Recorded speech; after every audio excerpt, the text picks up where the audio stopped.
Bottom of the duck ನಿಮಗೆ ಬಂದಿರುವಂತಹದ್ದು two of sorts ಬಂದಿದೆ. ಕೆಲವೊಂದು ಇಂಡಿಸಿಷನ್ ಅಲ್ಲಿ ಇರುವಂತಹದ್ದು, ಯಾವುದೇ ರೀತಿಯ ಡಿಸಿಷನ್ ಅನ್ನ ಮಾಡಕ್ ಆಗ್ದಿರಾ ಅಥವಾ ಕೆಲವೊಂದು ಡಿಸಿಷನ್ ಮಾಡ್ದಿರಾ ನೀವು ಸುಮ್ಮನೆ ಇರುವಂತಹದ್ದು ರೆಪ್ರೆಸೆಂಟ್ ಆಗ್ತಾ ಇದೆ ಬಾಟಮ್ ಆಫ್ ದ ಡಕ್ ಅಲ್ಲಿ. ನಿಮ್ಮ ಲವ್ ಲೈಫ್ ನ ವಿಚಾರದಲ್ಲಿ ರೀಸೆಂಟ್ ಪಾಸ್ಟ್ ನಲ್ಲಿ ಕೆಲವೊಂದು ರೀತಿಯ ಎಂಡಿಂಗ್ ಗಳಾಗಿರುವಂತಹದ್ದು, ಲವ್ ಲೈಫ್ ನ ವಿಚಾರದಲ್ಲಿ ಕೆಲವೊಂದು ರೀತಿಯ ಡಿಸ್ಟರ್ಬೆನ್ಸ್ ಗಳಾಗಿರುವಂತಹದ್ದು, ಅವ್ಯವಸ್ಥೆಗಳಾಗಿರುವಂತಹದ್ದು, ಸಮಾಧಾನ ಇಲ್ಲದೆ ಇರುವಂತಹದ್ದು ರೆಪ್ರೆಸೆಂಟ್ ಆಗ್ತಾ ಇದೆ. ಯಾಕೆ ಅಂದ್ರೆ ಲವ್ ಲೈಫ್ ನ ವಿಚಾರದಲ್ಲಿ ಯಾವುದೇ ರೀತಿಯ ಪಾಸಿಟಿವ್ ಬದಲಾವಣೆಗಳಾಗುತ್ತಾ ಅನ್ನುವಂತಹದ್ದು ನೀವು ಪಾಸ್ಟ್ ನಲ್ಲಿ ನೀವು ನಿಮ್ಮ ಲವ್ ಲೈಫ್ ನಲ್ಲಿ ನೀವು ಆಲೋಚನೆಯನ್ನ ಮಾಡಿದ್ದೀರಿ, ಕೆಲವೊಂದು ಬದಲಾವಣೆಗಳಾಗುವಂತ ಸಾಧ್ಯತೆಗಳಿದೆಯಾ ಅಂತ. ಆದ್ರೆ ಎಂಡಿಂಗ್ ಗಳಾಗಿರುವಂತಹದ್ದು ಯಾವುದೇ ರೀತಿಯ ಸರಿ ಹೋಗ್ಲಿಲ್ಲದೆ ಇರುವಂತಹದ್ದು ರೆಪ್ರೆಸೆಂಟ್ ಆಗ್ತಾ ಇದೆ. ತುಂಬಾ ಆಲೋಚನೆಯನ್ನ ಮಾಡಿರುವಂತಹದ್ದು ನಿಮ್ಮ ಲವ್ ಲೈಫಿನ ವಿಚಾರವಾಗಿ ನಿದ್ರಾಹೀನತೆಗಳಾಗಿದೆ.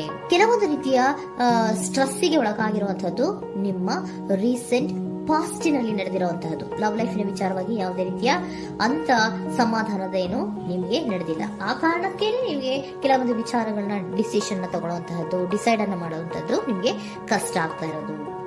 ನೀವು ಪ್ರೆಸೆಂಟ್ ಸಿಚುಯೇಷನ್ ಅಲ್ಲಿ ಬರುವಂತಹ ಆಫರ್ಗಳನ್ನ ನೀವು ಏನ್ ಮಾಡ್ತಾ ಇದ್ದೀರಾ ಅಂದ್ರೆ ರಿಜೆಕ್ಟ್ ಮಾಡ್ತಾ ಇದ್ದೀರಾ ಅಥವಾ ಮಿಸ್ ಮಾಡ್ಕೋತಾ ಇದ್ದೀರಾ. ಕೆಲವೊಂದು ಆಪರ್ಚುನಿಟೀಸ್ ಗಳು ಬಂದ್ರೂ ಕೂಡ ಅದರ ಬಗ್ಗೆ ನೀವು ಕರೆಕ್ಟ್ ಆಗಿ ಗಮನವನ್ನ ಕೊಡ್ತಾ ಇಲ್ಲ. ಯಾಕೆ ಕೊಡ್ತಾ ಇಲ್ಲ? ನಿಮ್ಗೆ ಗೊತ್ತಾಗ್ತಿಲ್ಲ ಏನ್ ಮಾಡ್ಬೇಕು. ಅದಕ್ಕೋಸ್ಕರ ನೀವ್ ಏನ್ ಮಾಡ್ತಿದ್ದೀರಾ, ಎಂಡಿಂಗ್ ಆದಂತಹ ಆಫರ್ಗಳಿರ್ಬೋದು ಅಥವಾ ಬೇರೆ ಯಾವುದೇ ಆಫರ್ಗಳಿರ್ಬೋದು ಬಂದ್ರೆ ಅದನ್ನ ನೀವು ಗಮನನೇ ಕೊಡದೇ ಇರುವಂತಹದ್ದು. ಯಾವುದೋ ಕೆಲವು ವಿಚಾರ ನಿಮ್ಮ ಲವ್ ಲೈಫ್ ನ ವಿಚಾರವಾಗಿ ಕೆಲವೊಂದು ರೀತಿಯ ಮತ್ತಷ್ಟು ಮುಟ್ಟೋದು ಅಂದ್ರೆ ರಿವ್ಯಾಲ್ಯೂಯೇಷನ್ ಅನ್ನ ಮಾಡ್ತಾ ಇರುವಂತಹದ್ದು ಪ್ರೆಸೆಂಟ್ ಆಗ್ತಾ ಇದೆ. ಪ್ರೆಸೆಂಟ್ ಅಲ್ಲಿ ನಾನು ಯಾವುದೇ ಆಫರ್ ಅನ್ನ ತಗೊಳ್ಳುವಂತ ಸ್ಥಿತಿಯಲ್ಲಿ ಇಲ್ಲ ಅನ್ನುವಂತ ರೀತಿಯಲ್ಲಿ ನೀವು ಆಫರ್ಗಳನ್ನ ಮಿಸ್ ಮಾಡ್ಕೊಳ್ಳುವಂತಹದ್ದು ಅಥವಾ ರಿಜೆಕ್ಟ್ ಮಾಡುವಂತಹದ್ದು ರೆಪ್ರೆಸೆಂಟ್ ಆಗ್ತಾ ಇದೆ. ನೆಕ್ಸ್ಟ್ ಕಾರ್ಡ್ ಬಂದಿರುವಂತಹದ್ದೇನು, ಪ್ರೆಸೆಂಟ್ ನಲ್ಲಿ ಪೇಜ್ ಆಫ್ ಸೋರ್ಟ್ಸ್ ಬಂದಿದೆ. ಯಾವುದೋ ಒಂದು ನಿಮ್ಮ ಲವ್ ಲೈಫ್ ನ ವಿಚಾರವಾಗಿ ಬಹಳಷ್ಟು ಕ್ಯೂರಿಯಾಸಿಟಿಯಿಂದ ಏನೋ ವಿಚಾರವನ್ನ ತಿಳ್ಕೊತಾ ಇದ್ದೀರಾ, ಬಹಳಷ್ಟು ಕ್ಯೂರಿಯಾಸಿಟಿಯಿಂದ ತಿಳ್ಕೊತಾ ಇದ್ದೀರಾ ಏನಾಗ್ತಾ ಇದೆ, ಹೇಗಾಗ್ತಾ ಇದೆ ಅಂತ. ತುಂಬಾನೇ ನೀವು ಕೆಲವೊಬ್ರು ಲವ್ ಲೈಫ್ ನ ವಿಚಾರದಲ್ಲಿ ತುಂಬಾನೇ ಮಾತು ಕೂಡ ಆಡ್ತಾ ಇರುವಂತಹದ್ದು ರೆಪ್ರೆಸೆಂಟ್ ಆಗ್ತಾ ಇದೆ.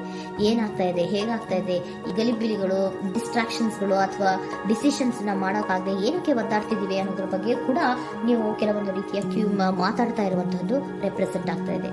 ಯಾವಾಗ ಕೆಲವೊಂದು ವಿಚಾರಗಳಲ್ಲಿ ನೀವು ಮಾತಾಡಿ ಕ್ಲಿಯರ್ ಅನ್ನ ಮಾಡ್ಕೊತಿರೋ ಆಗ ನೀವು ಕೆಲವೊಂದು ರೀತಿಯ ಆಕ್ಷನ್ಸ್ ಗಳನ್ನ ತಗೋಬೇಕು ಅನ್ನೋ ನಿರ್ಧಾರವನ್ನ ಮಾಡಿರುವಂತದ್ದು. ಆಫರ್ಗಳು ಬಂದ್ರೂ ಕೂಡ ರೆಫ್ಯೂಸ್ ಮಾಡ್ತೀರಾ. ಆದ್ರೆ ಏನೀಗ ಹಿಂದೆ ಪಾಸ್ಟ್ ನಲ್ಲಿ ನಡೆದಿತ್ತೋ ಅದು ಯಾಕಾಯ್ತು, ಏನಕ್ಕೆ ಹಂಗಾಯ್ತು ಅನ್ನೋದ್ರ ಬಗ್ಗೆ ಕೂಡ ನೀವು ಮಾತಾಡುವಂತ ಸಾಧ್ಯತೆಗಳು ರೆಪ್ರೆಸೆಂಟ್ ಆಗ್ತಾ ಇದೆ ಅಟ್ ಪ್ರೆಸೆಂಟಿನಲ್ಲಿ.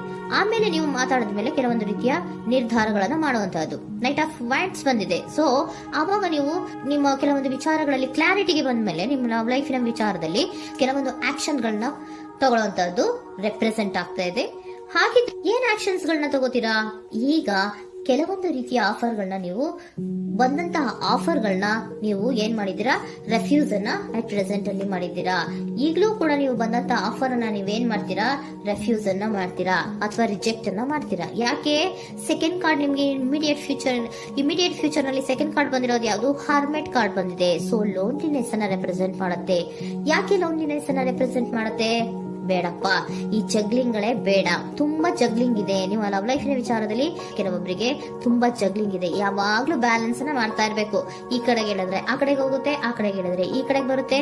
ಯಾವ ಕಡೆ ಅಂತ ಮಾಡೋದು ಅನ್ನುವಂತಹ ಆಲೋಚನೆಯನ್ನ ಮಾಡ್ತಾ ಇರುವಂತದ್ದು. ಸದ್ಯಕ್ಕೆ ಯಾವುದೇ ಆಫರ್ ಬೇಡ, ಸ್ವಲ್ಪ ಒಂಟಿಯಾಗಿರೋಣ ಅಂತ ನೀವು ಆಲೋಚನೆಯನ್ನ ಮಾಡ್ತಾ ಇರುವಂತದ್ದು ರೆಪ್ರೆಸೆಂಟ್ ಆಗ್ತಾ ಇದೆ. ಮತ್ತೆ ಕೆಲವೊಬ್ಬರಿಗೆ ಕೆಲವೊಂದು ರೀತಿಯ ಕ್ಯೂರಿಯಾಸಿಟಿಯಿಂದ ಏನಾಗ್ತಾ ಇದೆ ಅಂತ ವಿಷಯಗಳನ್ನ ತಿಳ್ಕೊಂಡ್ಮೇಲೆ ಕೆಲವೊಂದು ಆಕ್ಷನ್ಸ್ ಗಳನ್ನ ತಗೊಳ್ಳುವಂತದ್ದು ಕೂಡ ರೆಪ್ರೆಸೆಂಟ್ ಆಗ್ತಾ ಇದೆ.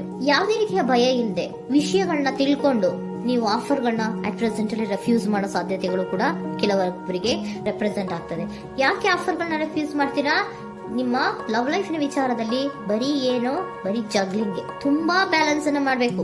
ಯಾವ ಕಡೆ ಮಾಡ್ಬೇಕು, ಹೇಗ್ ಮಾಡ್ಬೇಕು ಗೊತ್ತಾಗದೇ ಇಲ್ಲ. ನೀವೇನ್ ಮಾಡ್ತೀರಾ, ಸ್ವಲ್ಪ ದಿನದ ಮಟ್ಟಿಗೆ ನಾನು ಲೋನ್ಲಿ ಆಗಿರ್ಬೇಕು ಅನ್ನೋದನ್ನ ಇಲ್ಲಿ ನಿಮ್ಗೆ ಲವ್ ಲೈಫ್ ನ ವಿಚಾರವಾಗಿ ರೆಪ್ರೆಸೆಂಟ್ ಆಗ್ತಾ ಇದೆ.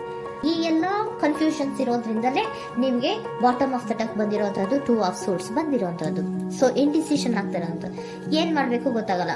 ಅದಕ್ಕೆ ನೀವು ಇಲ್ಲಿ ಕುತ್ಕೊಂಡ್ಬಿಟ್ಟಿದ್ದೀರಾ, ನನ್ನ ಲವ್ ಲೈಫ್ ನ ವಿಚಾರವಾಗಿ ಯಾವ ನಿರ್ಧಾರವನ್ನ ಮಾಡ್ಬೇಕು ಅನ್ನುವಂತಹ ಆಲೋಚನೆಯನ್ನ ಮಾಡ್ತಾ ಇರುವಂತದ್ದು, ಹಾಗೇನೆ ಮಾಡುವಂತಹದ್ದು ನಿಮ್ಗೆ ರೆಪ್ರೆಸೆಂಟ್ ಆಗ್ತಾ ಇರೋದು. ಕೆಲವೊಬ್ರು ರೆಫ್ಯೂಸ್ ಅನ್ನ ಮಾಡಿ ಮುಂದೆ ಹೋಗುವಂತ ಸಾಧ್ಯತೆಗಳು ಇರುವಂತಹದ್ದು. ಮತ್ತೆ ಕೆಲವೊಬ್ರು ಆಫರ್ಗಳನ್ನು ಬರುವಂತದನ್ನ ಬ್ಯಾಲೆನ್ಸ್ ಅನ್ನ ಮಾಡಬೇಕು, ಜಗ್ಲಿಂಗ್ ಅನ್ನ ಮಾಡಬೇಕು, ಸದ್ಯದ ಮಟ್ಟಿಗೆ ಒಂಟಿಯಾಗಿ ಇರೋಣ ಅಂತ ಆಲೋಚನೆಯನ್ನ ಮಾಡ್ತಾ ಇರುವಂತದ್ದು ರೆಪ್ರೆಸೆಂಟ್ ಆಗ್ತಾ ಇದೆ.